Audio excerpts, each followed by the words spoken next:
All righty, so we are joined with Samer Sinijlawi, who is in Jerusalem. He is head of the Jerusalem Economic Development Fund, an NGO that funds activities for youth in East Jerusalem and really reaching out to youth, creating a better future for youth in East Jerusalem. He's been very active in the field of Palestinian-Israeli relations. And interestingly, we actually met on Twitter. Some of my best relationships happen on Twitter. And I got to give credit to Tani El-Shirawi from the UAE, who sort of brought us together. We met on that feed. And in my opinion, it's very symbolic because I think the new developments with the UAE are changing the Middle East. And that's what we're here to discuss. So thank you so much for joining me. It's a pleasure. Thank you so much, Rabbi. The pleasure is all mine.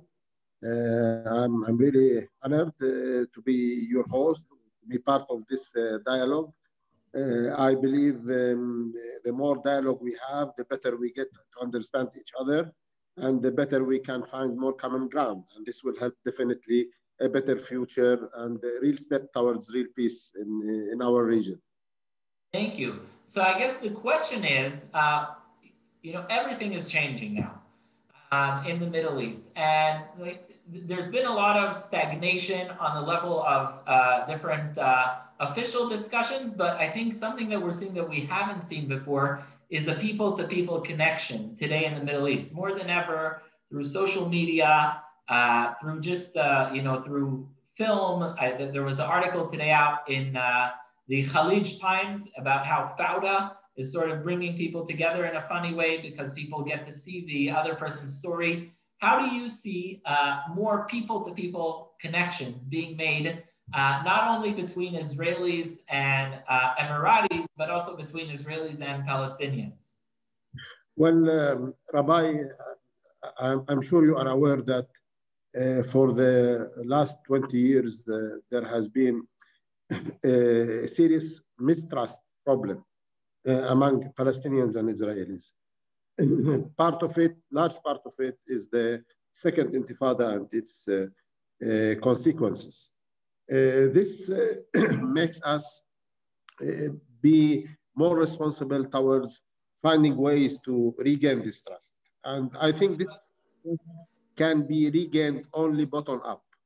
It's not expected that the leaders can do this job. We need to find a language that is acceptable to the other side, that talks to the minds and hearts of the other side. We need. I'm just going to pause you for a second. Your camera went off. I can't see you. Okay. Are you good? We can hear you fine though. So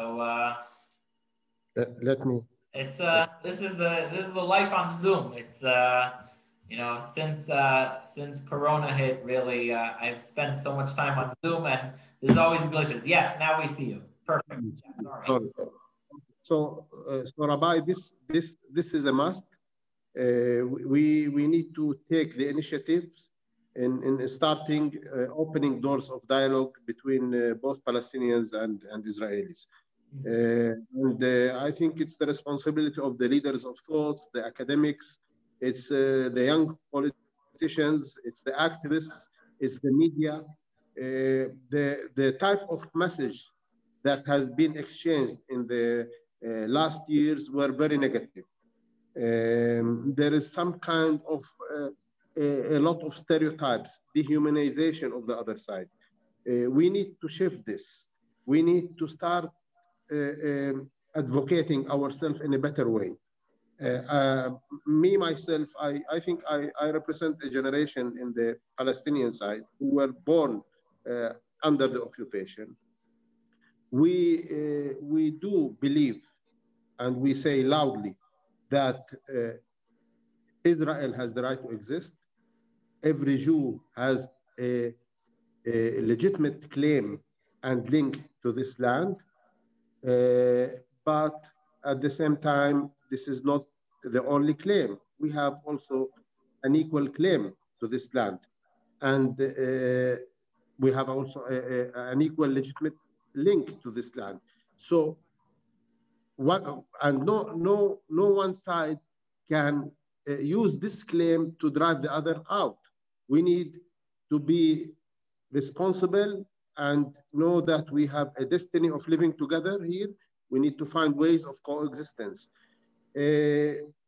Also, as a Palestinian, I think we are aware and we recognize the Holocaust, and we respect its memory, and we are very sensitive to this, and we raise our voice together with the whole world. Never again. This is something that can never be tolerated. And we have an obligation as human beings with the whole humanity to make sure this will not happen. We feel a lot of solidarity and sorrow about it, but also we would like the Israelis to understand that we have been under dispossession that needs to be recognized. We have been part of this land, and then suddenly there was a situation where a lot of people were dispossessed, and until now, for a whole century, the Palestinians have been seeking for equal rights. So in a way or another, we need to understand each other. It's not easy. It's very difficult. But I guess with dialogue, with a language of truth from the heart, we can talk to each other, and we can make ourselves understood in front of each other. This is the first step. If an engagement happens inside the societies, on the people-to-people level, this will bring up leaders that have more strength to take steps towards peace. Currently, I think both leadership lack motivation to do serious compromises towards peace. Each leadership is reacting differently. You know, in Israel, they have now, they are planning for the fourth election. Fourth election in 1.5 years, it means there is something wrong. There's a crisis of leadership. In all honesty, the PA didn't have election in 20 years, so. Well, in the PA, that's what I'm going to tell you. In the PA, we have it in a different way. In 16 years, we didn't have an election, which means there is a crisis of leadership again. So this crisis of leadership is one cause for making things very slow and activities. It can be changed if we start by building trust, people-to-people level, and going up. Got it. So first of all, thank you so much for that message of the need for balance. There is something that I wanted to ask you. The Prime Minister Rabin used to say, you don't make peace with friends, you make peace with enemies. I don't think that's true. I think you make peace with friends. And part of what you see with happened with the Gulf states is you have a lot of the people-to-people connection. And I guess it's a question, but it's also something that bothers me very much. If a Jew from Switzerland, if a Jew from Sweden, if a Jew from Bahrain comes to Gaza, they will not be safe. That's not about politics. What do you think can be done to make sure that first you have stronger, I guess, tolerance or ability for people-to-people relationships between Palestinians and Jews? Well, let me first of all, Rabbi, say that I don't consider Israelis my enemies, never. I consider maybe the act or the fact of occupation something that I want to end, okay? But the Israeli as an Israeli, the Jew as a Jew is a human being. I can find a lot of like-minded Israelis and Jews. And actually myself, I have a lot of friends inside Israel. The same Jews all over the world. So the problem is with a fact of the occupation, not with the nation or with the people. But I just to go back, I think it is a problem. I don't think if I walked into Gaza like this, I would not walk out alive. I would have better chances walking out alive of North Korea and Iran. Well, I'll tell you something about. I have a friend who he is a journalist. He's the correspondent of Channel 13 in the Israeli TV. 10 days ago, he spent 4 hours, the whole evening, 3 people, a crew of Israeli, well-known Israelis, because his face is popular for everybody. He was driving in Ramallah, making interviews into restaurants, in hotels, with people, with a lot of smiles, with a lot of... Sometimes we are caught in a moment of anger, where some individuals take the lead in doing certain actions that cannot be forgotten easily. And I know what you are talking about incidents in Ramallah or incidents in Gaza. No, not even incidents. I know that if I would walk today, or not even me, if a Jew from Switzerland, a Jew that has no politics, nothing, completely, if he walked into Gaza, he would be dead. No. If I walked like this in East Jerusalem, I believe I would be subject to heavy violence. I trust. And I see the videos about the change in Ramallah, and it's great. I'm happy. I see, people, there is a lot of change, but there needs to be more. And I guess my question to you is, what can be done to go in that direction more and more? Well, first of all, I can assure you that Israelis and Jews can visit and can feel safe. There is a psychological barrier there. And I know it's not easy to take it out, okay? The first time you come and you try and you visit, you will feel relaxed. Your psychological barrier will dissolve. In Ramallah? You think I can walk like this in Ramallah with a kippah? You can walk like this in Ramallah, in a kippah, and don't be surprised if people will come and salute you or say hello or will shake hands to you. People will like the idea, will love the idea that you are there. I don't know. Let me show you some pictures and videos when I'll be there with some friends. Mm-hmm. Okay. There is some security moments where some tension is there. It's better to avoid things. But when things are calm, I think it's not that bad. Yet I'll tell you something, meetings can be organized in any safe spot. Meetings can be organized through technology. But as a matter of fact, if the people were given a sense of equality and rights, violence will disappear. And the good example is the 2 million Palestinians inside Israel. What's the difference between Samer in Jerusalem and Samer in Haifa? We could have been cousins from the same grandfather. But the Palestinians who are living inside Israel, the Israeli Arabs, they have been given a sense of equality.